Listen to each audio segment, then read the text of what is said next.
stranger, I'm not very shy. For some reason, I'm very shy today. So welcome. This is Nunu Fire Art, my space, and for some reason, the first time. You know what? You both come sit here. No, all right. Congratulations for the new issue. I think it's amazing because I'm a very big fan of the publication. So when you told me about this event, I was like, please come and use my space. And we opened this space in 2023 in April. And this is my second space. The first one is in Taipei, and I'm Taiwanese. So I opened the first one in 2014 in Taiwan, in Taipei. And then in 2019, I was like, all right, my life is getting too boring. So I need to do something. And then I decided to open a space in New York. And it took me a really long time because something called COVID effect, the whole plan. So we finally opened in 2023. And this is the main gallery space. As you can see, we show the artists we've been representing, around the world. But in the basement, it's called Project Space. There's a particular space we show with the Asian artists. So you feel free after the event, and you can feel free to go down. Now we have the Zhang, who is the indigenous Taiwanese artist's work. And those work are original from the Documenta 2022. So I think it's something interesting you can see. And this Friday, we're gonna open the new exhibition with the American artist, Grace. But not his work. What you see here on the wall is the Canadian indigenous artist, Carolina Alvarez-Mathies. And we are just taking down the show, so we can still see a little bit of her work. All right, so that's it. And congratulations again, and enjoy the event. And please come back to see us. All right, thank you.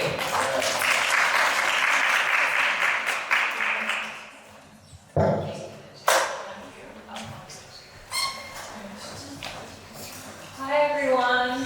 Thank you so much for coming today. The latecomers, they have to, their punishment is sitting in the front row. We have to take notes and pay attention.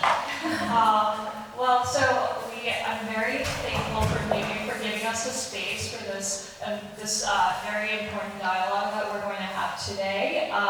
Nunu, I first connected with Nunu over the summer, and she also has a publication, so it's always wonderful to connect with different creative spaces and platforms that host publications, because it's there's so many interesting content, and it's a great way to distribute ideas, and also she has this lovely space to host this intimate conversation that we're having today. Today we're having a talk about documentation in artwork and how to share that work for the public and also for visa documents. All of these artists here today are artists that have been foreign artists in our magazine. We just launched issue 4 of Foreign Magazine last week. You guys can take a look here after the talk. Our talk is moderated by Kenix Liang today. She is a painter in the Foreign issue 1. She's also recently a team member of Foreign Magazine. And then we have next to her Jenny Wang, who is the editor-in-chief and founder of Impulse Magazine and was featured in issue 3 of our publication. And then Zeynep, Ergin, who is in issue 3 of our magazine, also a conceptual artist who makes archive of personal documentation. So we also were curious about the lens of documentation through that angle. We have Xinan Helen, who is in issue 4 that just came out, is a land artist and uses a very, very long selfie stick to document. So it's both installation and documentation infused in the work. And then Tong here is a filmmaker who is our cover artist. So without further ado, I'll let Kenix take on. And we also have I will talk more about our next open call at the end. So today the run of the show is that we'll have a panel discussion, and then there will be a Q&A, and then at the end feel free to stick around and mingle a bit. Hello. Hi, I'm Kenix. And let's start. So the topic of today's talk is evidence. I'm sure a lot of international artists will encounter these words a lot because when it comes to immigration documents, we need to collect a lot of evidence and we need to keep track of whatever we have done and then translate them onto paper and deliver it to the immigration officers. And I want you guys to briefly introduce yourself, where you're from and where you're currently based and your art practice. Oh, here I am. I'm a painter and I mostly deal with nature subjects and I got my visa in March this year. And yeah, I have been working with collecting evidence a lot. Hi, I'm Jenny. I'm Google Word, by the way. Thank you. I'm a writer and I'm the editor-in-chief of Impulse magazine. I'm originally from China and I moved here when I was 13, so I've been in the States for a long time. But yeah, I've always been on the student visa and then transitioned to an open visa recently. Hi all, I'm Elif, and I'm from Istanbul, Turkey originally, and I moved here 2 years ago for graduate school, which was a type of a art school / tech kind of a school, and I do a lot of, I work with photography and video, and I create like archives of things, which you can see a little bit. Hi everyone, I'm Xinan Helen. I am a multidisciplinary artist that works with installation, sculpture, raw material, and text. I came to New York and America for undergrad and stayed in New York since. I'm applying for my second one. Yeah. Hi everyone, my name is Tong. I am a filmmaker and multimedia artist, and a lot of my work with archive, memory, and just transnational experience in between. And I graduated last year. That's all. So what medium do you use for documentation? Do you prefer photography of your work in a traditional white box setting or putting up all your information on the website or making a process video?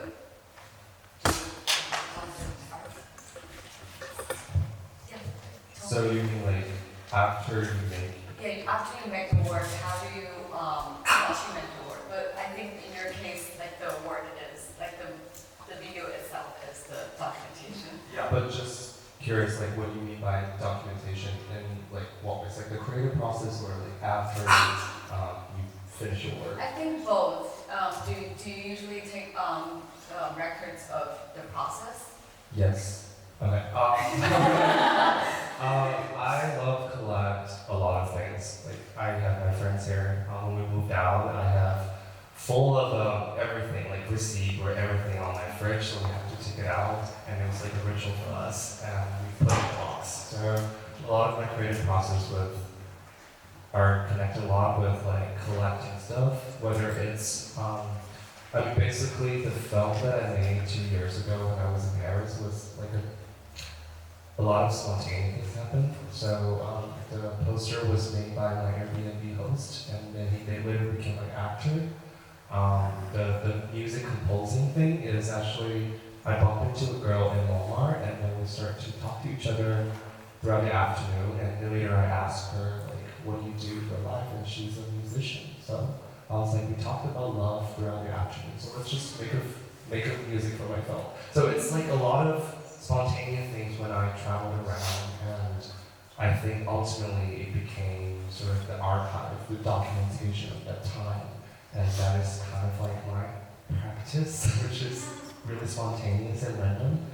In terms of, and to answer your question about the documentation, gallery and stuff, it's harder for film to be shown in the gallery, even some of the experimental films.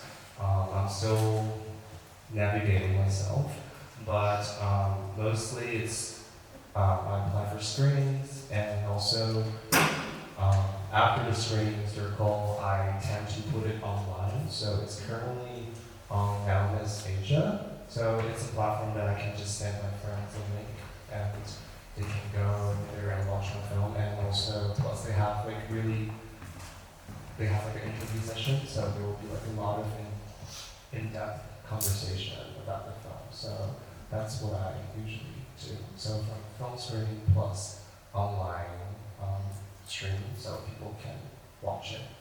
Yeah. Seems like you have answered all the questions I have prepared. I can't take terms in it. But it's a really good answer, and I think evidence means so many, like it means to you in various aspects in terms of like not only evidence for the government and also the evidence of your life and evidence of somebody's traits, and I think that's very beautiful. But yeah, maybe Helen, do you want to talk about your progress of documenting your work? So my work has a lot of different mediums. Sometimes they're in galleries, sometimes they're outside. This project specifically started from a selfie project that I first did in Shanghai. I got commissioned to do a work in a parking spot. So I had free use to this parking spot for a week.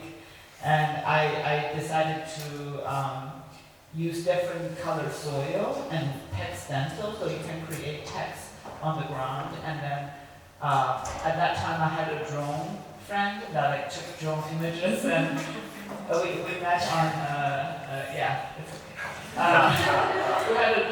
so he was taking documentation for me, and then he was able to kind of bring the machine very high that you see the entire landscape with this arch as a context.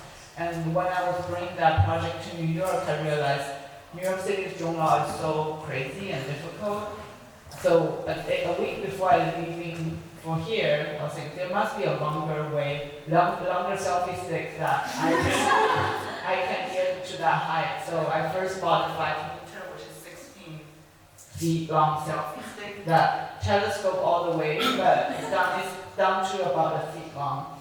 I was able to carry that with a bag of soil and stencil and just kind of go around the city, do a text on the ground, take a selfie. There will be a lot of men will just come to me and say, that's a very long stick. And that's also the process. I go through performance, but then I was like, oh, actually, this is the easiest way to do a public performance. And then fast forward to this project, I started to think about how I can do larger scale work of the text. So I figured out there's a rammed earth process where you channel the soil super stiff to the point that it became a structure. And then I got an even longer selfie stick, which is 10 meters long, and document the photo in that way. And then also there are photos, if you go back one slide, go back. So this is actually done by drone, but I have a version of them with selfie sticks. I think the benefit of using selfie sticks on my project is it's an interesting framing choice. So once I do it with my phone, it's a selfie. It's not in the conversation with photography, which is I'm not trained in, I'm not interested in that conversation. And when it becomes a selfie, I can share with whoever just on my phone and social media, and that completes the cycle of the artwork. I don't need to worry about, where can I show this work in a space? And then in a way, social media has become the platform of the work being shown. And then in terms of documentation, this is an image that was shot in September this year. So after a whole year, the whole structure was freestanding in nature. There was a lot of rain in Syracuse, and it still survived. So you see it was hurry, but now it's like blurry.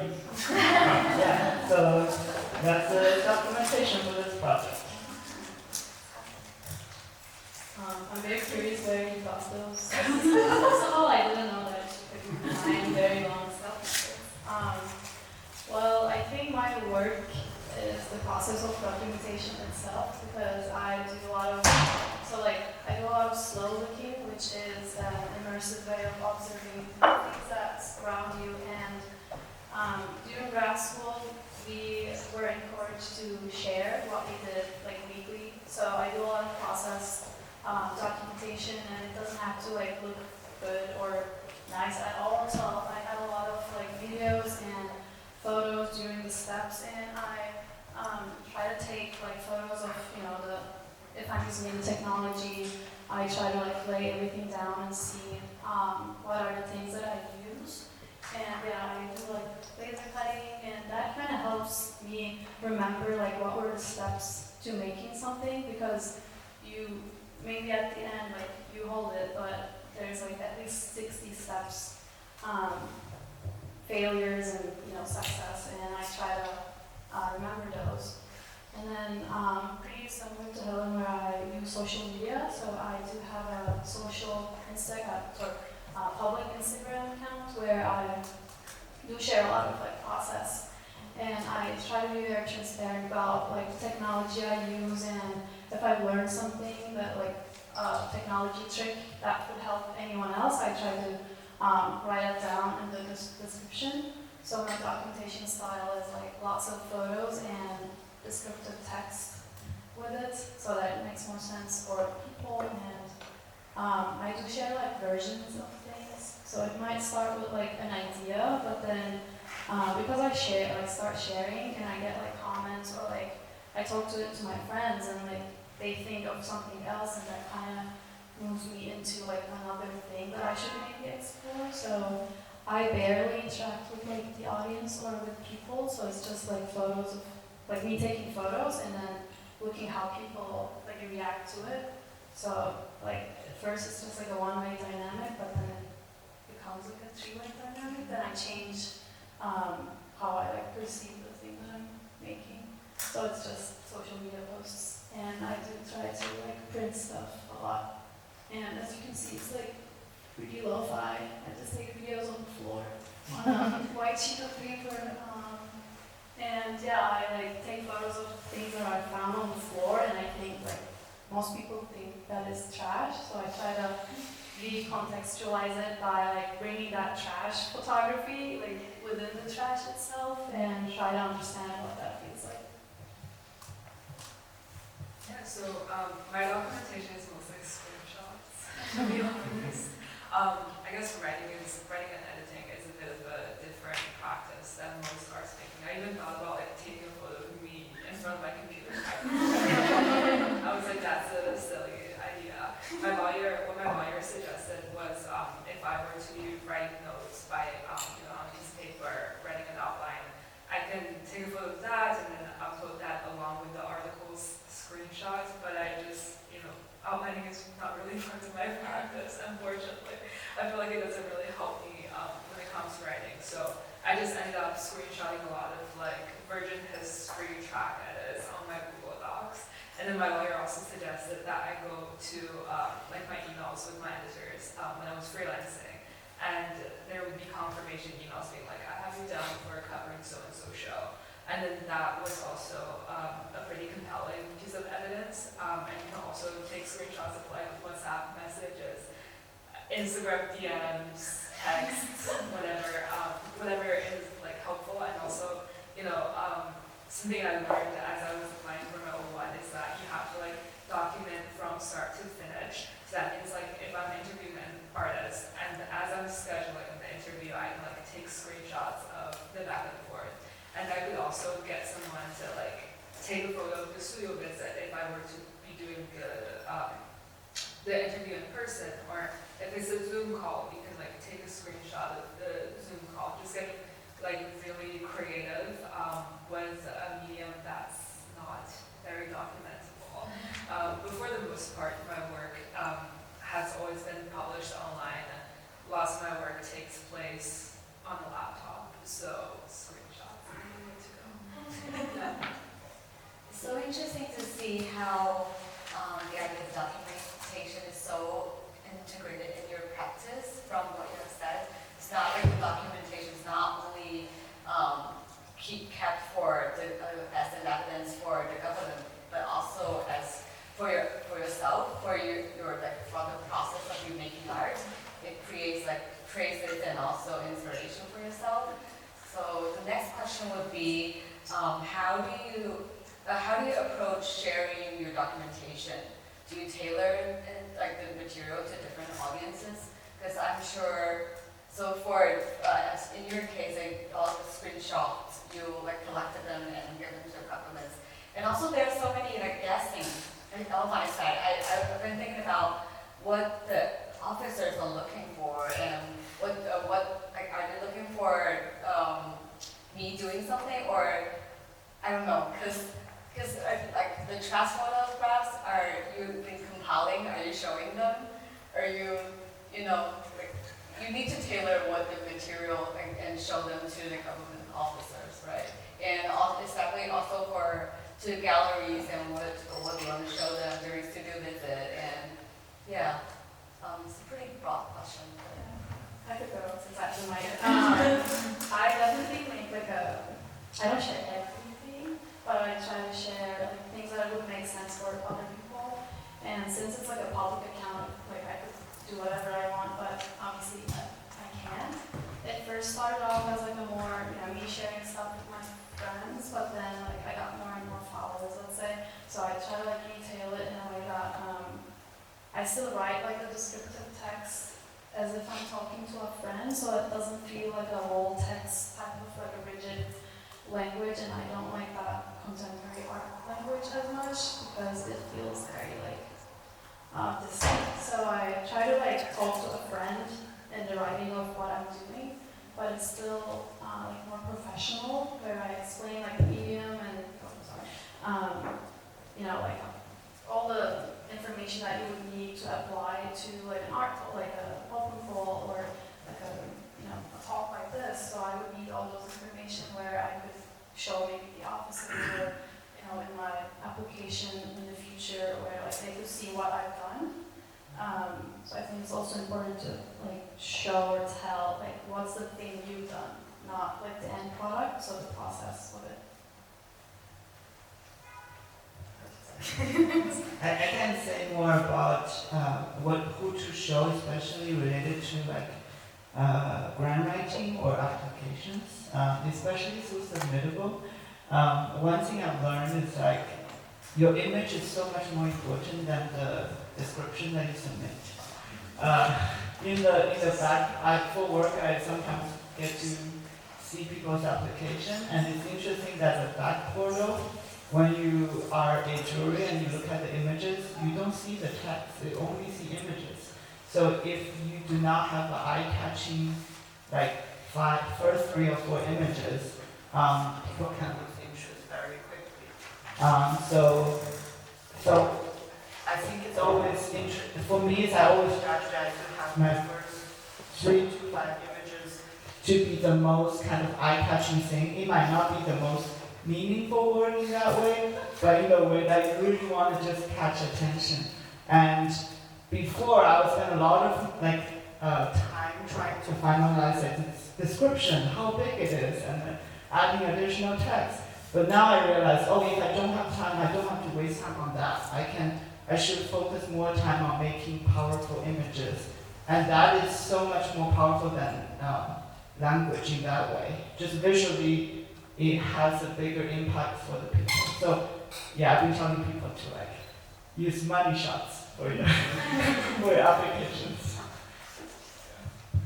Yeah, I don't have too much tips for how to really present works, because I think it really depends on the mediums, and especially for film, it's really challenging because the making of film, especially short film or even just feature for the immigration, it's a lot of commitment.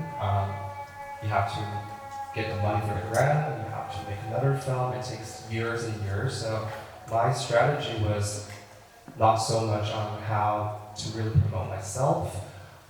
Whenever I see grant, I will apply it, or I get rejected or accepted or not.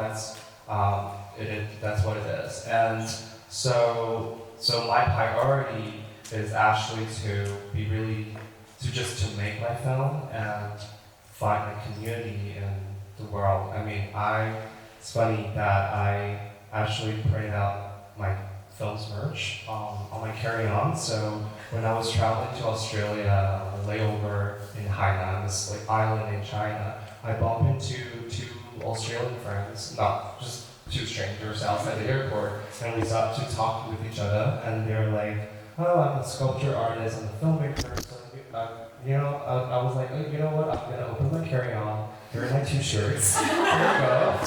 And yeah, we became really good friends. We flew to Melbourne because my sister's in Melbourne, so I had to visit my sister and nephew.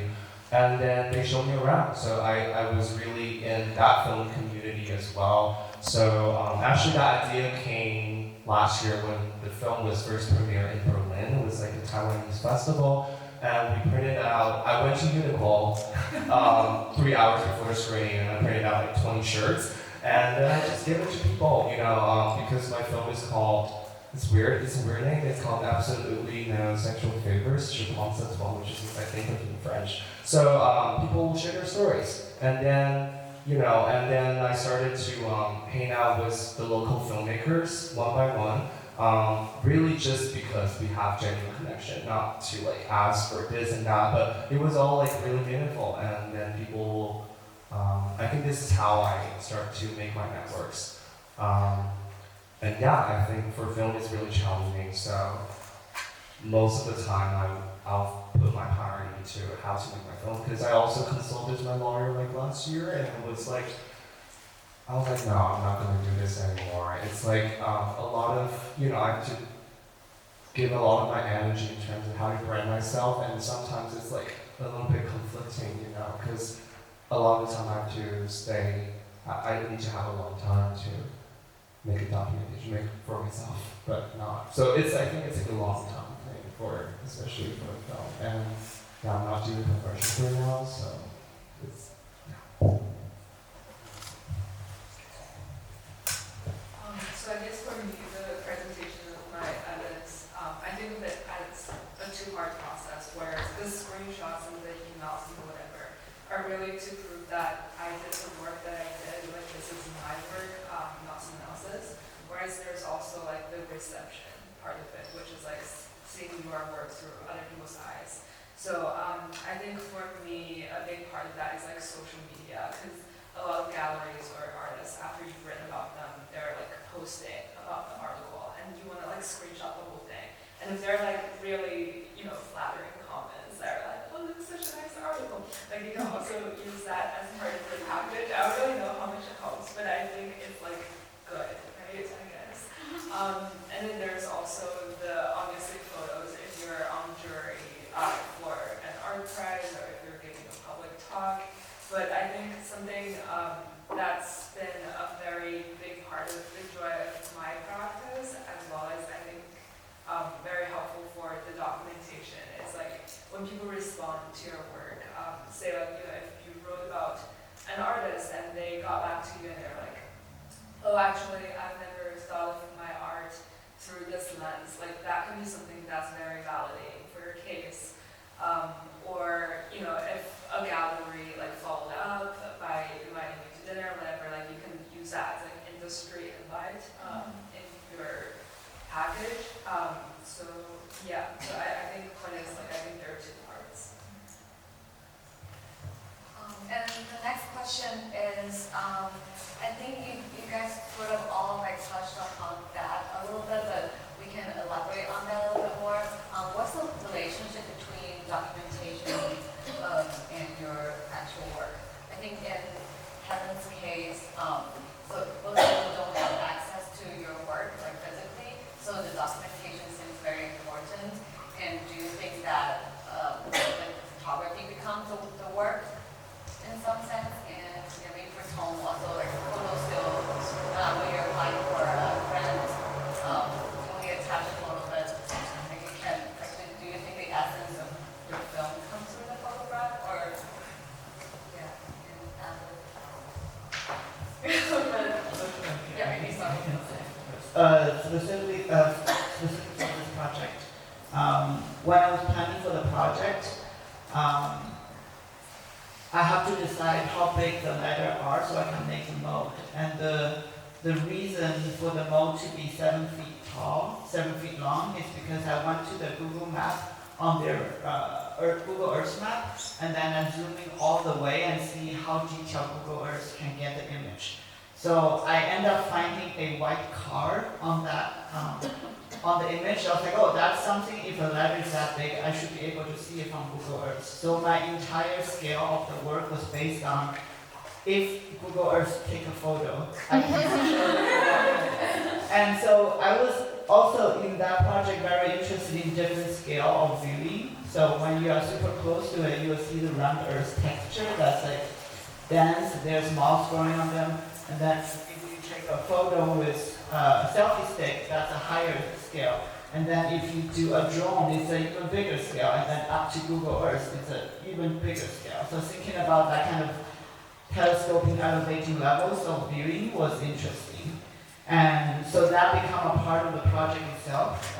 Unfortunately, middle of nowhere Syracuse, Google Earth has not updated their satellite since 2021. So I've been visiting a commercial military supplier of higher quality satellite images, and they also have not updated. So I'm waiting for the day before they go away.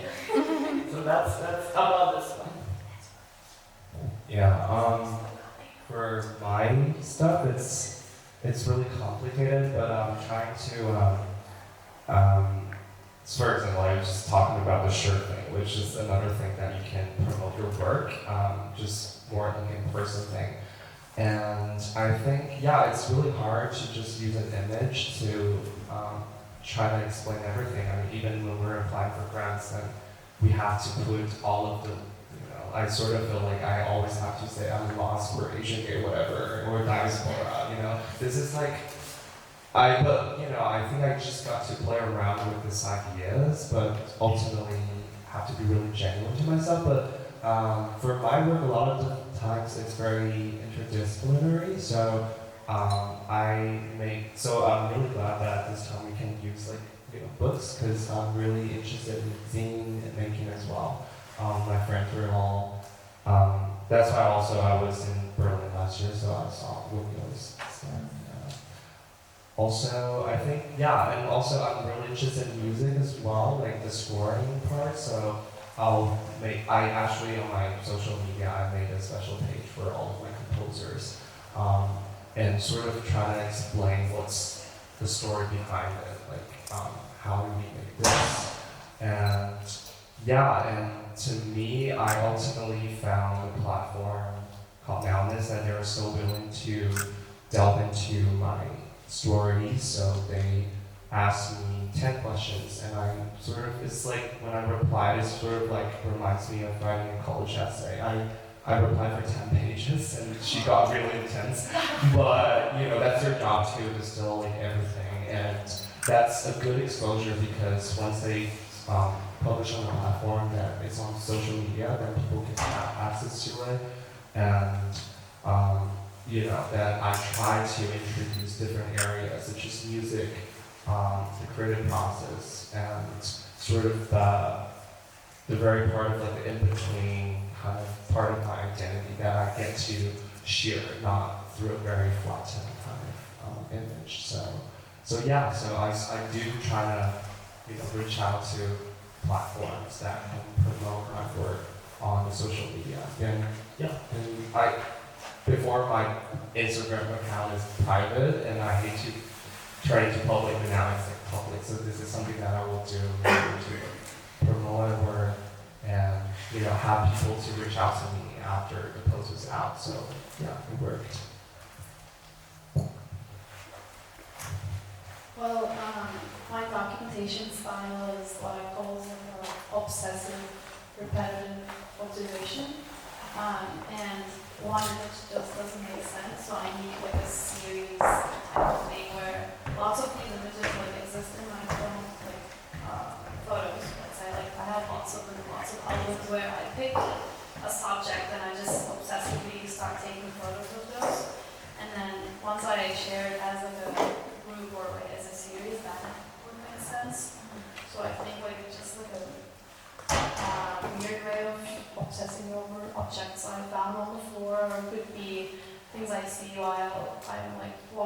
street and I saw like a construction shed, and it's just like shapes, but then I try to like train my eye to either look like downwards, or sometimes it's like my neighbor's clothing line, so it's like upwards. So it's just like my way of training my eye to document not one object or one subject, but like multiple times, and then trying to see what's the connection between all these images. So like even on my social media, it's just not one image, but like a series of things.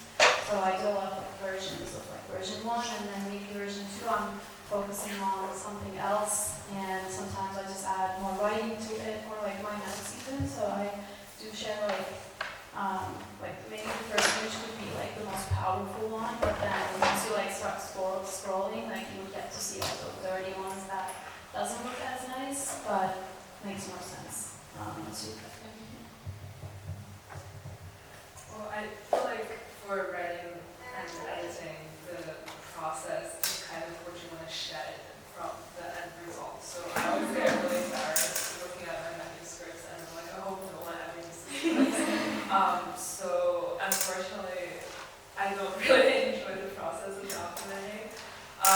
And yeah, I think, with writing, you could, I guess, do like a few versions, but with editing, something I ran into when I was applying was that you don't really put, like edited by so-and-so on the website when you're publishing an online article. Like you don't really see that for standard news publications. And so I had to be like, oh, my lawyer said that you have to say edited by so-and-so, but like the goal of an editor is kind of to disappear behind the text. So it was a bit of an embarrassing moment for me, not gonna lie, where I just had to be like, can you put my name at the bottom of this and be like edited by anyone?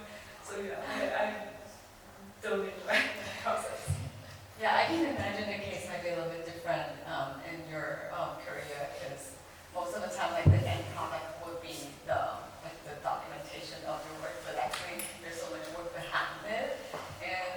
And the next question would be, how do you get press and publicity? We can start from Jenny, because you are writing for other people. You're sort of like helping, like champion other people, but you also need to how do you prioritize representing, promoting yourself and writing for other people, and also representing them? It's a really loaded question. So on one hand, I was speaking with a lot of my publisher friends, being like, hey, so you just have to be really transparent when you're looking for press, I think, especially if you're on a time crunch. I was just like, oh, I'm applying for this visa, but a lot of editors were like, you're technically a competitor, so we don't want to run sorry on the publisher of another magazine, which is completely understandable. But fortunately, I have a lot of friends like Xinan from Cold Bites and so on and so forth. She's the associate director of the Immigrant Artist Biennial, so she kind of understands the whole drill. So it's about finding people that can kind of empathize with their situation. And obviously, I would say generally speaking, if you have the budget, working with a professional PR firm or a PR person is going to be your best bet, especially if your PR person has established relationships with the editors from different outlets. And I also think diversifying the pitch can be really enticing. And instead of, say, if you're an artist, instead of looking into just purely arts publications, it could also be helpful to look into entrepreneurship publications and kind of position your story as something, because most artists kind of run their practice as a small business. So there's a world in which you can also get press from, say, the Financial Times or Forbes or something along these lines with a different kind of pitch. And if you're an individual artist, I would say your best bet is probably talking to your writer friends and have them pitch to their editors a certain story about you and have them decide which outlets might be the best. Because me now, I'm mostly doing the editorial work now instead of writing. And I get a lot of pitches from artists, and it's not like I don't want to feature them, but it's the fact that you have to, cover the overhead for finding a writer and going through the editing. Like it's just a lot of extra steps to do something to support other people's practice through press. So sometimes it's nice to already have someone come to you being like, hey, I'm turning in my application by the end of the month, and I have this writer friend who's going to be happy to, again, like this is all like behind the scenes, kind of like low-key nepotism, but I think building connections with writers and editors can really be very helpful. And just being transparent. A closed mouth doesn't get fed. I don't like actively seek any publicity, but I did like train my Instagram account algorithm to just like show me a lot of open calls and friends to apply. Like that's my art account, and like if you go to the Discover page, it's just open calls, and I think that helps because you get to see like where you can apply to, and like you start to like follow those accounts, and then maybe they would follow you as well. But I think the thing I do most is to like talk to people, and then like through residencies or like through like school, you get to meet a lot of people. And even if I'm referring to an artist that's like still alive, I try to like tag them on my Instagram account, and then sometimes they do reply over DM and share like something pretty small, but like they might like you back or like follow you back, and I think that's like very valuable, and that means like they could see what you're up to. And in the future, you might still go back and reach out. And I think like I haven't done this, but a lot of people also use like a lot of newsletters. Maybe like doesn't have to be too much, but if you're onto something, like all those people who has your email could see what you're up to, and then maybe you're having a talk or you're going to show your artwork somewhere.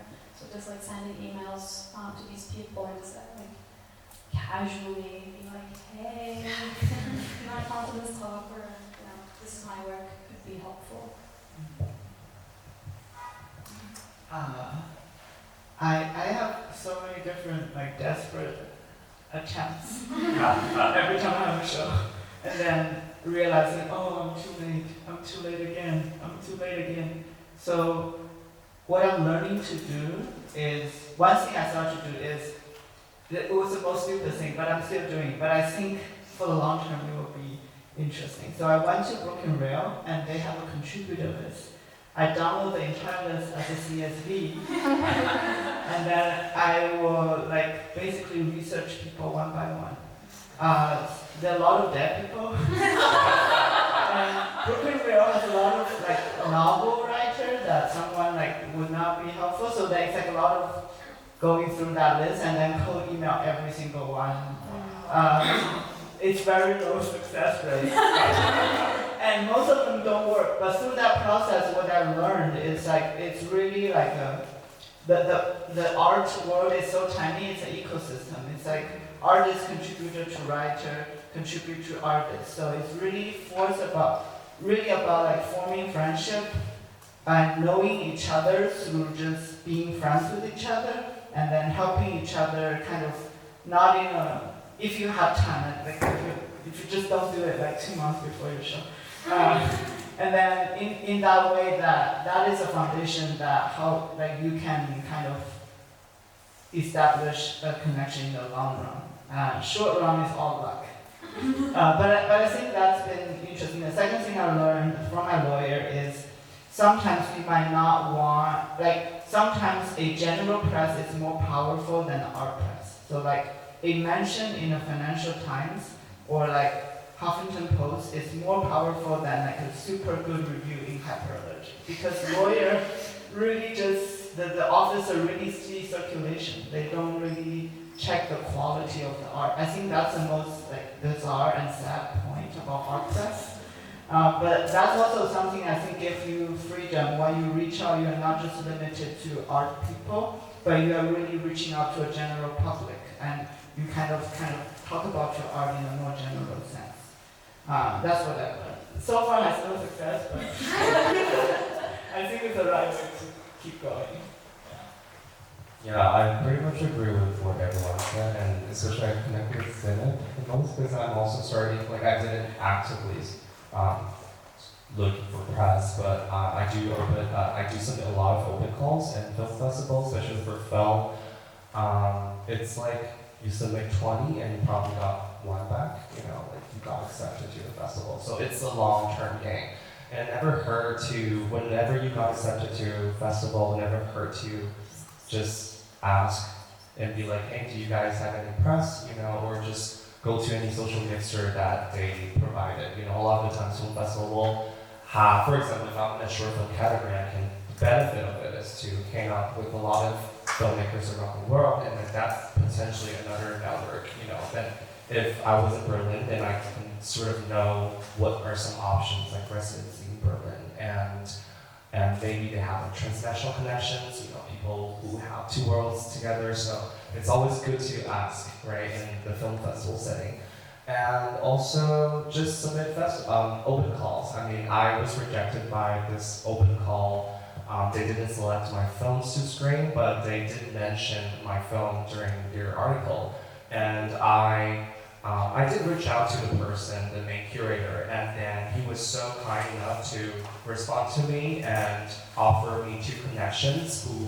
One is a person who's going to do the local screening, and another one is a digital platform that I can just submit my film and it will be shown online, and then I can get the screenings and I can get the money.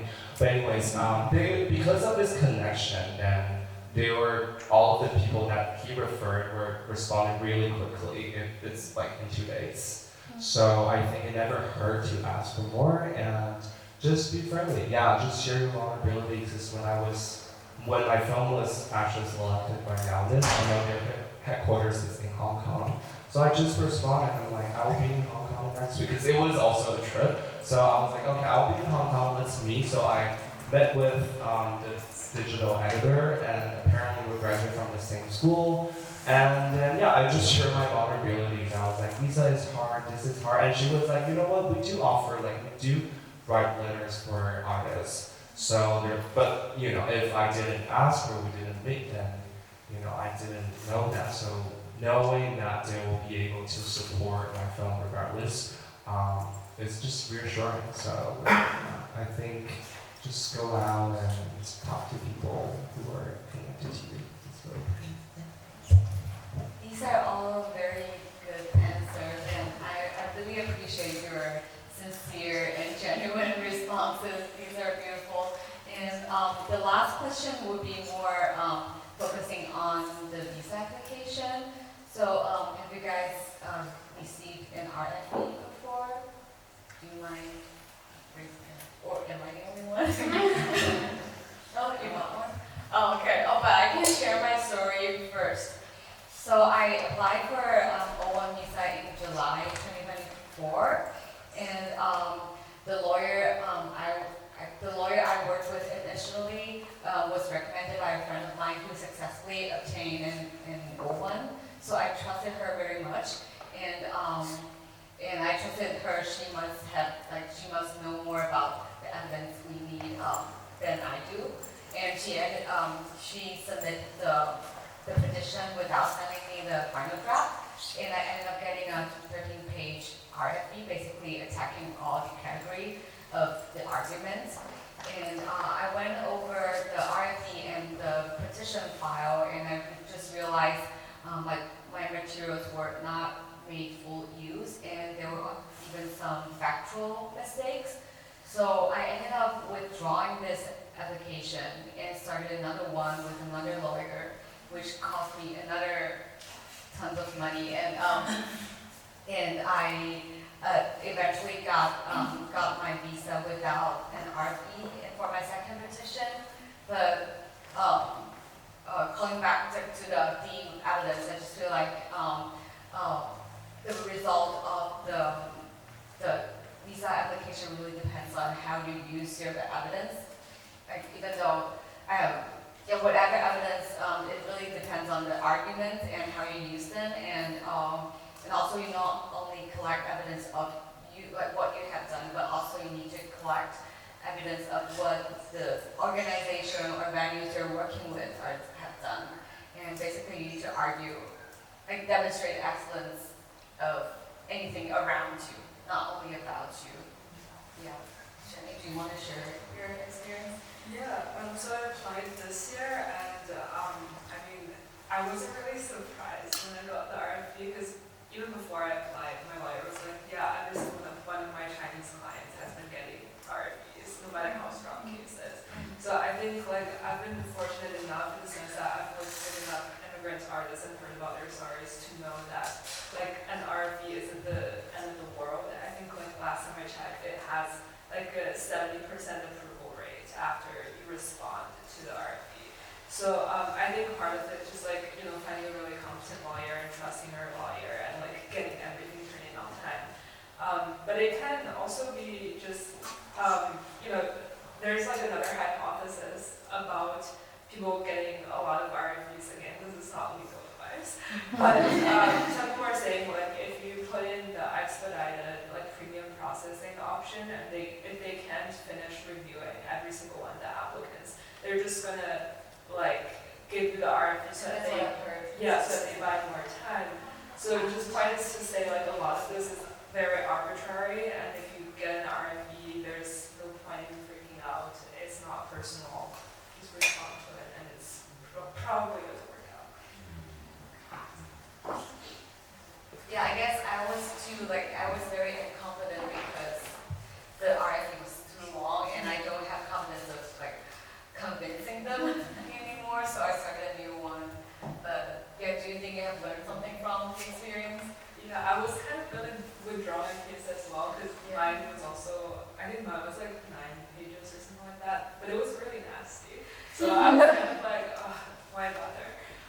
But then my lawyer was like, oh, you have to fight the RFE. I was like, why? She was like, oh, I have this. No, maybe I shouldn't say this. Like, she basically talked about one of her other clients who's like an OnlyFans creator. And she got like rejected for every single one of her categories on her RFE, but then she eventually got the O1 after she won back. So I was like, well, you know, it happens to everyone. I just ended up responding to the RFE. Yeah, so I think my tip is just to, you know, trust the lawyer. Yeah. I think that's all of our panel today. We're going to open to the public, and maybe one of you wants to ask a question.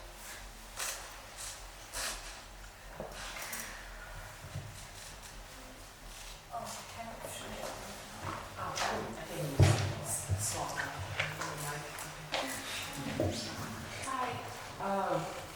I'm also going through like a very questionable O1 process. I'm a photographer. But we're talking about evidence, and when you're talking about your writing evidence and you're doing screenshots of things, like did you include those screenshots in your case? Like they asked you to write like the revisions and like those, like I'm just surprised I've never heard of that before, like how you got evidence for your own work. So everybody seems to have different types of evidence. And like I'm working my like new one again, and I'm just like, should I be doing that, or should I also be including process of my exhibition and like things like that? If that makes sense. I think include as much as you have. I definitely included the screenshots, but I didn't do like a whole screenshot of the whole articles, every single version in Google Docs. I just like put one, like, cause you know, like track edit sometimes cuts off at your timeline. Like there will be times when I did like 2 edits on the subway on my phone, and then it doesn't look like you were doing much, but like you ended up doing a lot more after a certain amount of time. So I think it's just about like the most visually abundant screenshot, if that makes any sense. But then also, sorry, I was trying to say something. What was the question? But I was just like wondering, I was just wondering, like they're asking you to prove that you're a writer. Is that part of why you're? Yeah, it's Very crazy. Because I understood that everyone when you're applying, you would get gathered evidence of the things that you have done and published and have in press and all these things. But I didn't realize the process of you being a writer and artist was also important to the case. Yeah, I mean, that's what my lawyers told me. Again, I know every lawyer gives like different advice. So I'd say it definitely depends on how your lawyer wants to present her case. But my portfolio ended up being like 1,800 pages. So, And you said that very that's why I know, it's really nasty.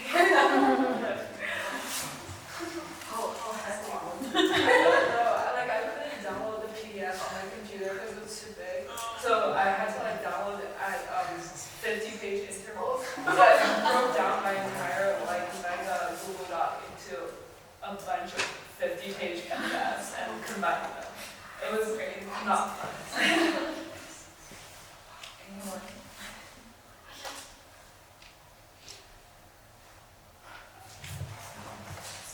So sorry, I've never been through this process, so maybe my question is irrelevant, but with the use of AI now, do you think that it's going to make it even harder for evidence, like it's going to be easier for people to doctor evidence using AI? I mean, you see this a lot with open calls, right? I feel like every year there are more and more people applying to open calls just because it's so much easier to do it now. Same goes for jobs on LinkedIn, right? Like companies are using AI now to screen because they just don't have enough manpower to review all the applications. So I'm just curious, is this something that you think, like, what will this happen with the use of AI? Or do you think it's, if you get caught using it, it's too severe that people won't be willing to risk doing it? This is probably a very hypothetical question, but. Interesting. I think I just use AI with like the bio and the writing part. So it just helps me like rewrite stuff since I'm really bad at English writing. But like I try to use like my full name in a lot, like everything, like my full name dash something something. So if anything gets screened, like they see my name. So in all those like images that I submit, like you don't see the description, but like the document name would have like all the information within. So if you're like doing screening online, like use those keywords and like somebody else has used those keywords to find something, and maybe that might help. I don't know. It helped me, I guess. So. I think back to the application, we're talking about open calls and stuff. I think the images portfolio submit is still the most powerful thing because usually it's something that you cannot fake at this moment. And then while reading like people's descriptions, you can get a sense of is written by AI very quickly because the tropes of paragraphs and the way they do their dashes and the way they say conclusion, stuff like that, you can catch it really easily. So I think do not use AI completely to write your writing. It should just be a grammar check because otherwise the style is so easy to see. Yeah, I mean, you cannot use AI for videos anymore, but yeah, I mean, most of the time for a grammar check, and if it's like really writing intensive, I'll like ask AI to like sort of outline, like, I'll just, when I feel tired, I'll just like hold questions and stuff. But I do have like a lot of friends who I trusted that I can share my writings to them and, just brainstorm. So I don't think that's a problem with AI, so I don't use it much. And most art organizations, they don't have the capacity to use AI to succeed. Yeah, it's not a company that's time. But also, I do when I try to sit through the broken real names, I do ask them to provide me all the names out of this 50 are still alive. Yeah, you can do that. You can answer. Tell me of this 50 names, give me the name of the people that are still alive.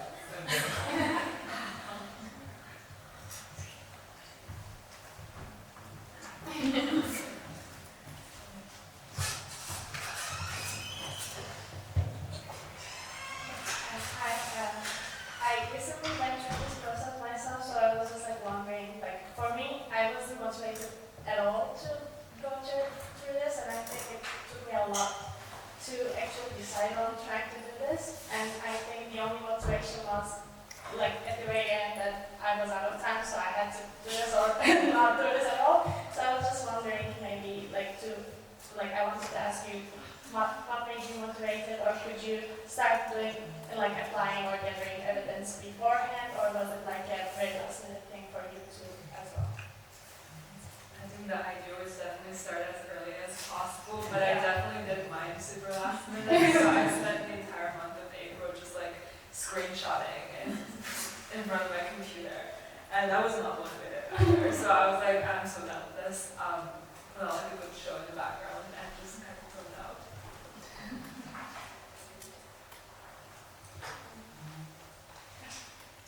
Yeah, thank you. Let's welcome Wang back and to introduce our issue 5.